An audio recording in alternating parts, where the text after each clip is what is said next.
Hare Krishna.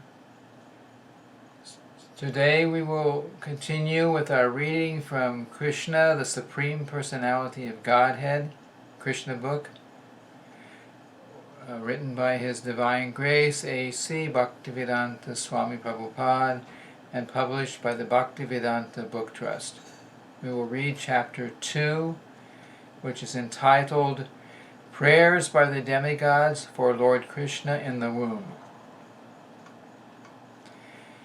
King Kamsa not only occupied the kingdoms of the Yadu, Bhoja, and Andaka dynasties, and the kingdom of Shurasena, but he also made alliances with all the other demoniac kings as follows: the demon Pralamba, demon Baka, demon Chanura, the demon Trinavarta, the demon Agasura, demon Mushtika, demon Arishta, demon Vidvida, the demon Putana, the demon Keshi, and demon Denuka. At that time, Jarasandha was the king of Magadha province, known at present as Bihar state. Thus, by his diplomatic policy, Kamsa consolidated the most powerful kingdom of his time under the protection of Jarasandha. He made further alliances with such kings as Banasura and Bhaumasura until he was the strongest. Then he began to behave most inimically toward the Yadu dynasty, into which Krishna was to take his birth.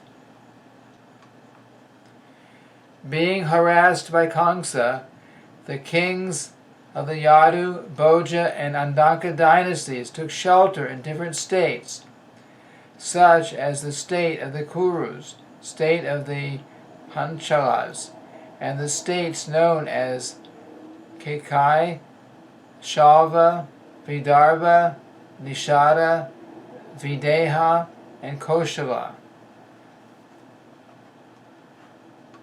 Kamsa broke the solidarity of the Yadu kingdom, as well as the Bhoja and Andaka. He made his position the most solid within the vast tract of land known at that time as Bharatvarsha. When Kamsa was killing the 6 babies of Devaki and Vasudeva one after another, many friends and relatives of Kamsa approached him and requested him to discontinue these heinous activities. But all of them became worshippers of Kamsa. When Devaki became pregnant for the 7th time, a plenary expansion of Krishna known as Ananta appeared within her womb. Devaki was overwhelmed with both jubilation and lamentation. She was joyful, for she could understand that Lord Vishnu had taken shelter within her womb. But at the same time, she was sorry that as soon as her child would come out, Kamsa would kill him. At that time, the Supreme Personality of Godhead, Krishna, being compassionate upon the Yadus, who were fearful due to the atrocities committed by Kamsa, ordered the appearance of Yogamaya, his internal potency. Krishna is the Lord of the universe, but he is especially the Lord of the Yadu dynasty. Yogamaya is the principal potency of the Personality of Godhead. In the Vedas it is stated that the Lord, the Supreme Personality of Godhead, has multi-potencies. Parasya Shaktir Vividaiva Shuyate. From the Chaitanya Charitamrita Madhya Lila, chapter 13, verse 65, purport. All the different potencies are acting externally and internally, and Yogamaya is the chief of all potencies.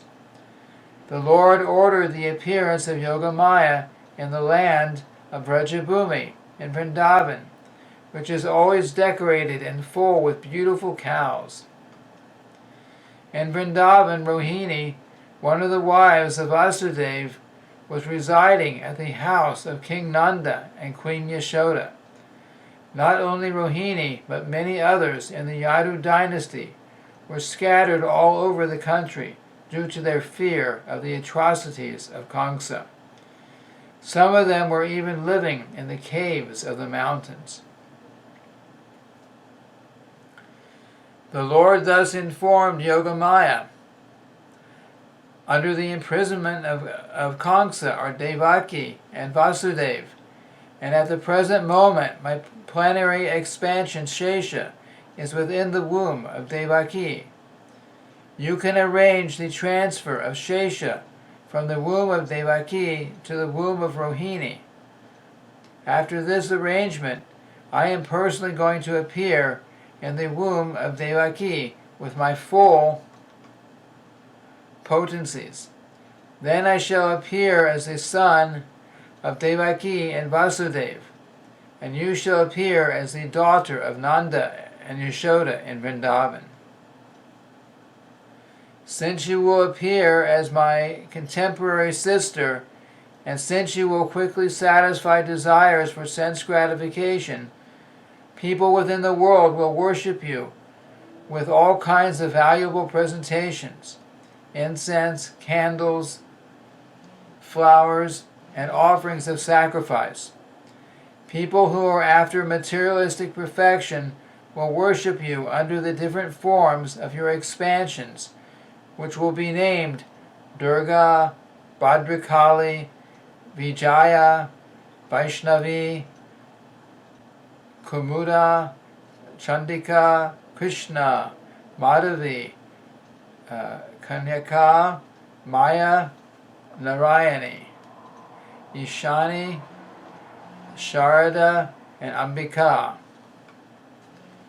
Krishna and Yogamaya appeared as brother and sister, the Supreme Powerful and the Supreme Power.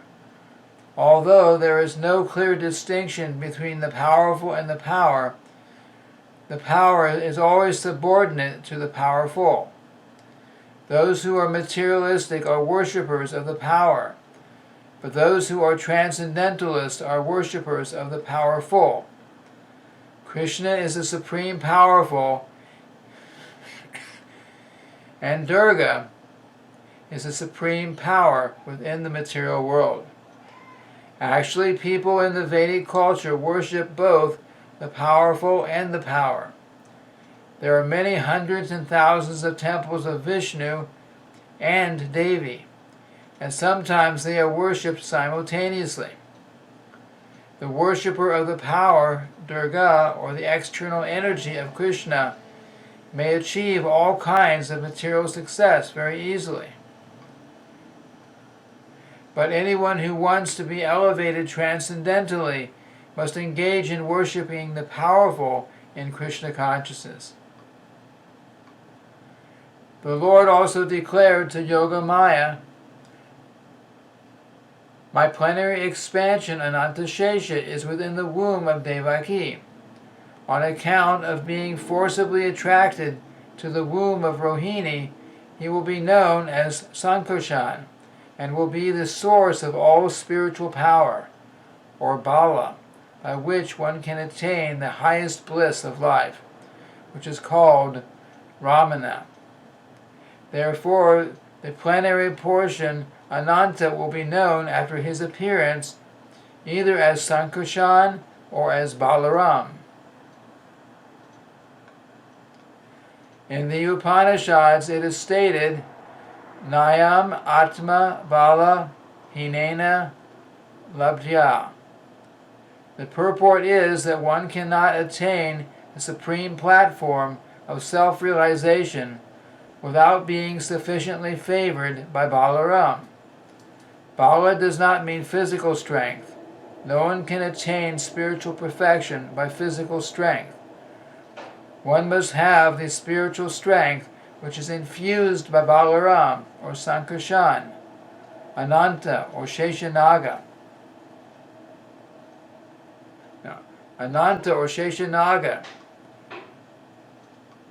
is the source of the power which sustains all the planets in their different positions. Materially, this sustaining power is known as the law of gravitation, but actually it is a display of the potency of Sankarshan. Balaram or Sankarshan is a source of spiritual power, or the original spiritual master. Therefore, Lord Nityananda Prabhu, who is also the incarnation of Balaram, is the original spiritual master. And the spiritual master is the representative of Balaram, the form of the Supreme Personality of Godhead, who supplies spiritual strength. In the Chaitanya Charitamrita, it is confirmed that the spiritual master is the manifestation of the mercy of Krishna. Thus ordered by the Supreme Personality of Godhead, Yogamaya circumambulated the Lord and then appeared within the material world according to his order. When Yogamaya, the supreme power of the supremely powerful personality of Godhead, transferred Lord Shesha from the womb of Devaki to the womb of Rohini, both Devaki and Rohini were under Yogamaya's spell, which is called Yoga Nidra. When this was done, people thought that Devaki's 7th pregnancy had been a miscarriage. Thus, although Balaram appeared as the son of Devaki, he was transferred to the womb of Rohini to appear as her son. After this arrangement, the Supreme Personality of Godhead, Krishna, who was always ready to protect his unalloyed devotees, entered within the mind of Vasudeva as a lord of the whole creation, with full inconceivable potencies. It is understood in this connection that Lord Krsna first of all situated himself in the unalloyed heart of Vasudeva and was then transferred to the heart of Devaki. He was not put into the womb of Devaki by seminal discharge. The Supreme Personality of Godhead, by his inconceivable potency, can appear in any way. It is not necessary for him to appear in the ordinary way, by seminal injection within the womb of a woman. When Vasudeva was sustaining the form of the Supreme Personality of Godhead within his heart, he appeared just like the glowing sun, whose shining rays are always unbearable and scorching to the common man. The form of the Lord, situated in the pure unalloyed heart of Vasudeva, is not different from the original form of Krishna. The appearance of the form of Krishna anywhere, and specifically within the heart, is called Dhamma.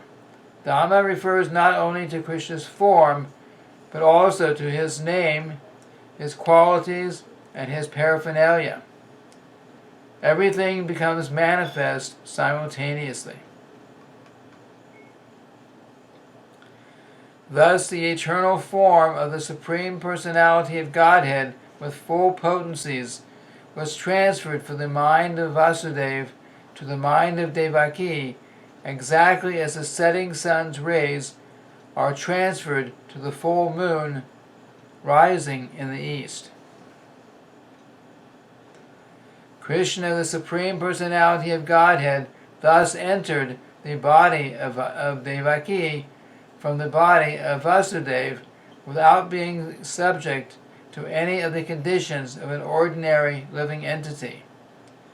Since Krishna was there, it is to be understood that all his plenary expansions, such as Narayan and the incarnations like Lord Nrsimha and Varaha, were with him, and they also were not subject to the conditions of material existence. In this way, Devaki became the residence of the Supreme Personality of Godhead, who is one without a second and the cause of all creation. Devaki became the residence of the Absolute Truth, but because she was confined within the house of Kamsa, she looked just like a suppressed fire, or like misused education. When fire is kept in a jug, the illuminating rays of the fire cannot be very much appreciated. Similarly, misused education, which does not benefit the people in general, is not very much appreciated. So Devaki was kept within the prison walls of Kamsa's palace, and no one could see her transcendental beauty, which resulted from her conceiving the Supreme Personality of Godhead. Kamsa, however, saw the transcendental beauty of his sister, Devaki, and he at once concluded that the Supreme Personality of Godhead had taken shelter in her womb. She had never before looked so wonderful, beautiful. He could distinctly understand that there was something wonderful within the womb of Devaki.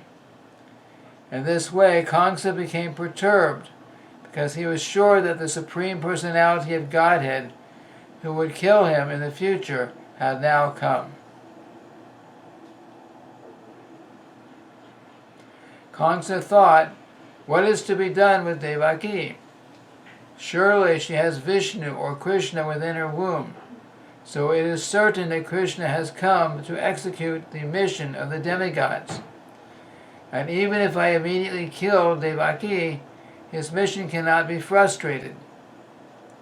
Kamsa knew very well that no one can frustrate the purpose of Vishnu. Any intelligent man can understand that the laws of God cannot be violated.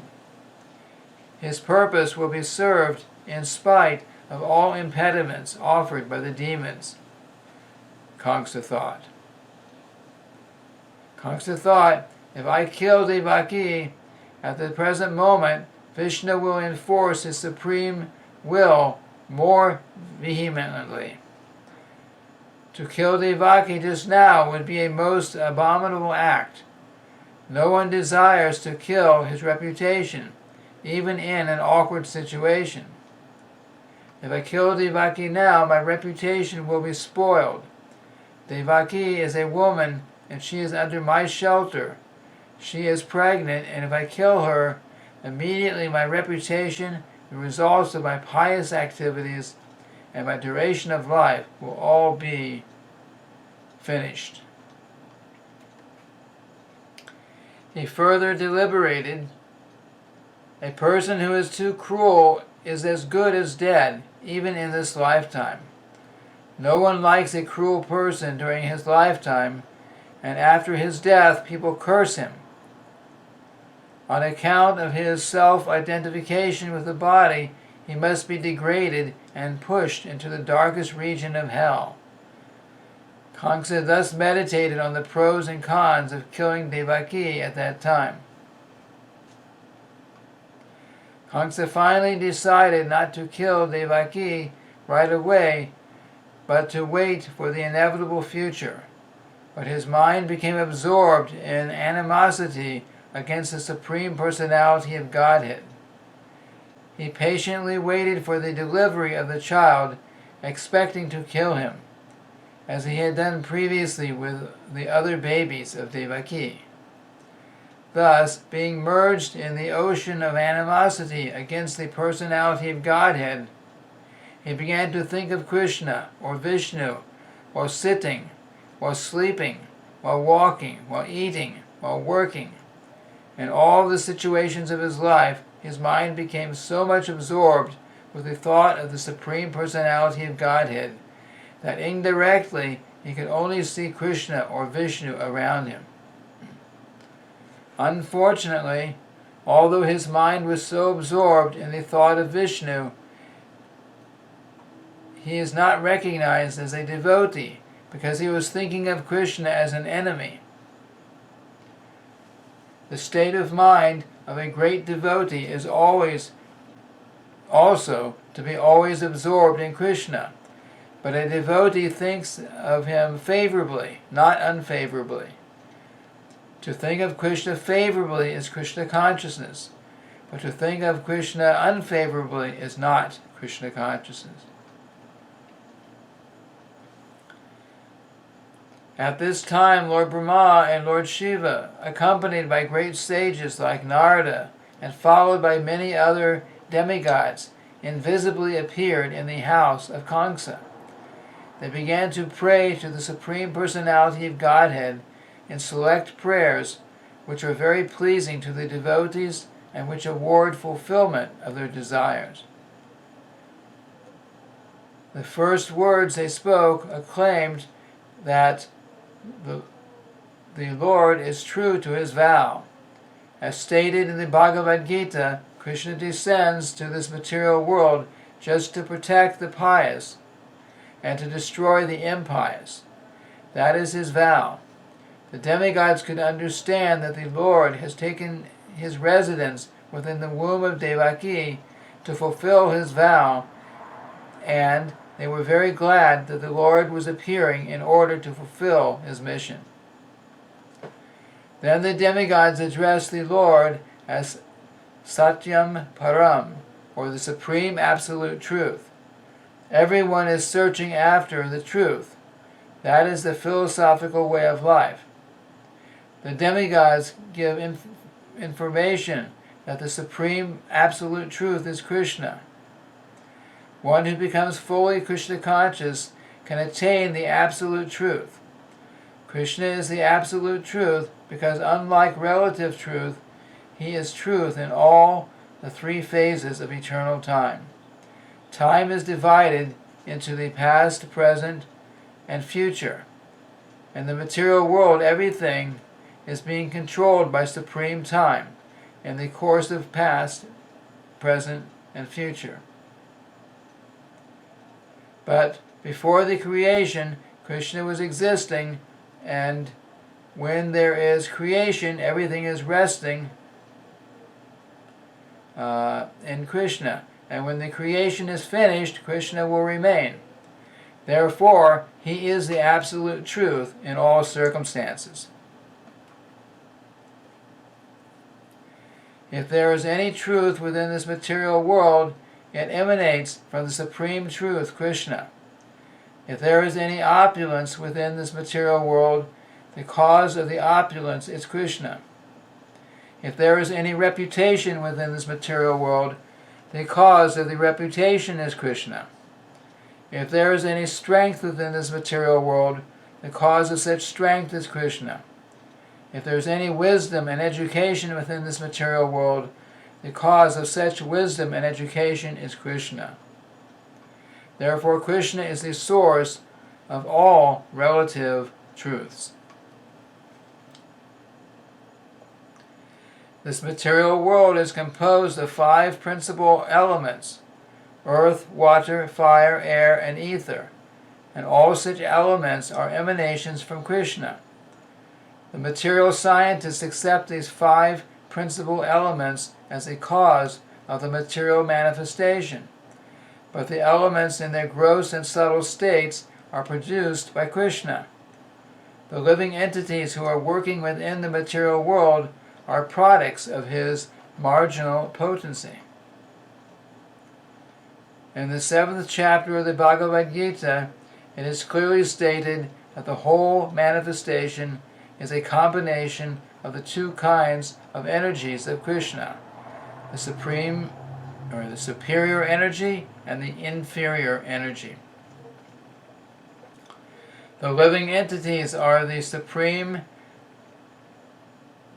spiritual energy, and the dead material elements are his inferior energy. In its dormant stage, everything remains in Krishna. What is this manifestation? It is just like a tree. A tree stands on the ground. Similarly, the tree of the material manifestation is standing on the ground of material nature. This material manifestation is compared to a tree because a tree is ultimately cut off in due course of time. A tree is called vriksha. Vriksha means that thing which will be ultimately cut off. Therefore, this tree of the material manifestation cannot be accepted as the ultimate truth, because it is influenced by time. But Krishna's body is eternal. He existed before the material manifestation. He is existing while the material manifestation is continuing, and when it will be dissolved, he will continue to exist. Therefore, only Krishna can be accepted as the absolute truth. The Katha Upanishad also cites this example of the tree of the material manifestation standing on the ground of material nature. This tree has two kinds of fruits, distress and happiness. Those who are living in the tree of the body are just like two birds. One bird is the localized aspect of Krishna known as the Paramatma, and the other bird is the living entity. The living entity is eating the fruits of this material manifestation. Sometimes he eats the fruit of happiness, and sometimes he eats the fruit of distress. But the other bird is not interested in eating the fruit of distress or happiness because he is self-satisfied.